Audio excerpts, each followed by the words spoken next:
Alright, what's up YouTube? So this is take 3 of recording my first motovlog for YouTube. I tried to do this a couple of days ago, but the whole time my camera was looking up and that footage is unusable. And then today I tried to do it again, but my ISO was set to like 800 max, so the whole footage looks like it's crazy dark, even though it was just dawn. So I thought I'll go for a quick ride again and try this out. So hopefully this is it. Hopefully this is my first motovlog. We'll see. Yeah, a little bit about me. Right now I'm riding a Tuono V4 factory. I just got it 2-3 weeks ago. I got it brand new, and I think I've already put some, let's see, 527 miles on it, and it's still in braking period. So I've been riding more than I used to,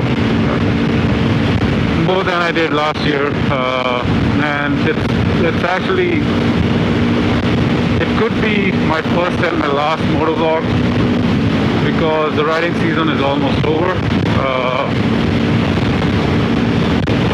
Yeah, it's getting cold, it's getting chilly, and soon it'll start to snow. So I'll have to put my bike in storage, also get it serviced, get the first service done.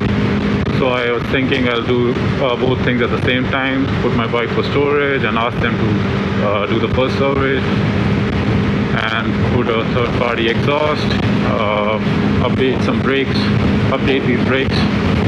I've already bought a few parts for the bike. I've got new brake levers, brake and clutch levers, and a tail tidy.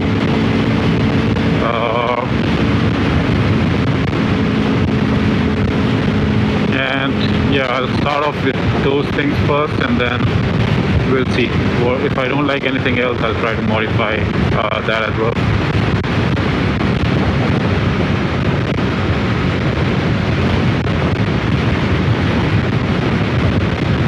What is this guy doing? I mean, the reason I started motovlogging, or I'm planning to start this motovlogging channel, is because my wife wants me to learn how to talk to people. So I thought I like motorcycles, so I'll start talking to myself first and get better at it, and then start talking to people. Yeah, and I've always wanted to capture my progress, I guess. I recently started doing track days, so I thought I'll start motovlogging my tracks as well, just to see where I'm at. So hopefully this setup works. I mean, the track doesn't allow chin mounts, so I'll probably have to mount the camera. Yeah, I don't think I'll be talking on the track for the first few sessions, definitely. But yeah, maybe eventually I'll get more comfortable that I'll start just talking through the track. I guess that'll be nice.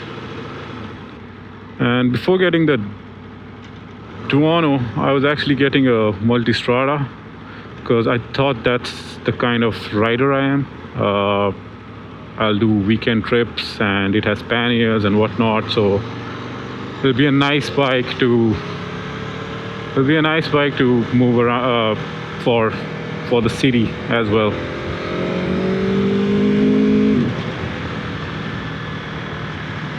And I did a bunch of test rides on the multistrada. It was great, felt really nice, the power was awesome. And then I did a track day, and after that, yeah, I've been looking for a bike that can be good on streets, weekend trips, long rides, and be a decent bike for track to learn. Yeah, I did my first track day thinking that it'll be a good experience, like it's a one-time thing. But after coming back from that track, I was hooked. Yeah, my whole perception about bikes changed, or what bikes are supposed to be changed. So that's why I started looking at super sports. Even I thought I am the kind of person, or I was the kind of person who will never actually ride super sports. But after the track day, I was completely changed. It was a whole paradigm shift. So I started looking at super sports. I tried a ZX6R, ZX10R, both. Took them for a short little ride from the showroom floor. And then I tried a S1000RR. Actually, I rented one out for like 2 days. I found one in one of the rental websites, and there was a guy who had one close to my place. So I thought I'll try out the Super Sport and then see if I actually like it or not. And I loved it. I was about to buy the S1000RR, but on the day I thought I'll go to this other place where they sell Aprilias, because Aprilias was never in the radar. I was not looking at Aprilias or Tuono or RSP4, but I thought I'll just go check out the bike and see if I don't know if that's something I should consider.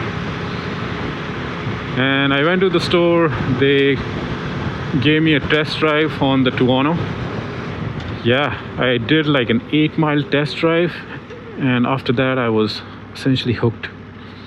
I bought the bike the same day, and this bike was a pretty good middle ground between let's say a track bike and a bike I can still use on the street and go on group rides. So yeah, that was the main reasoning of getting a Tuono and not a Multistrada. Now, when I think about it, it's a big departure from what I wanted and what I got. But so far, this bike has been great. It sounds amazing. I mean, if you are revving it high enough, it sounds like a proper MotoGP bike. And maybe I'll put a mic near the exhaust somewhere once I'm at the track, so you can actually hear how this thing sounds, even with just the stock exhaust. I mean, it's incredible how this stock Tuono V4 sounds. Another reason for getting a Tuono was the engine. Talking about the exhaust, I just realized my other criteria was I wanted something different than a V2. I had a Ducati Monster before, and then a Ducati Diavel, so I wanted a different engine, a different feel. So that's why I started looking at inline fours with the ZX6R and S1000RR, and they were great. The power delivery was so amazing. But I didn't get the S1000RR because it felt like a little too much bike for my need, especially on the track. I mean, Tuono V4 is no slouch by any mean, but for some reason the V4 felt a little more manageable, a little more mature than the inline four screamers, and it felt great, it sounds great. So yeah, the engine, that's another thing I like about this bike. The third thing is probably the windscreen.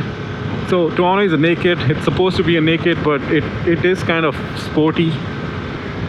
The turning radius is pretty short. It's similar to a sports bike. I guess on the non-factory version it's a little better because the handlebars are a little higher up.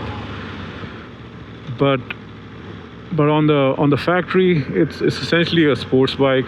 The handlebars are way down below, and also the turning radius is pretty short. I mean, there's a lot of space here, as you can see, or maybe you cannot because it's dark. But still, the handlebar doesn't move much. It is essentially a super sport when it comes to the turning radius of the bike. But apart from that, yeah, it feels really comfortable. I mean, of course it's comfortable than a super sport, but still it's a good middle ground between a super sport and a naked. It's a little comfortable, it's a little sporty, and that's what I was essentially looking for. And I think I'm lost now, so I'll have to figure out where I'm going. I'll also try to salvage some footage from my last vlog, or my last attempt to vlog, and see if I can add in some clips.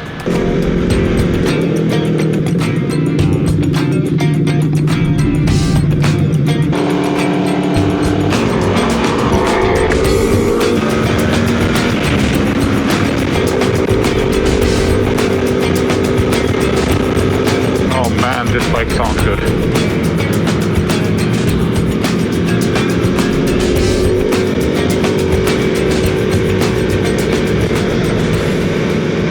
And now I'll just need to stop somewhere and put on maps so I can head back home and see if the stuff that I said or the video, it's usable. I'm back on the highway.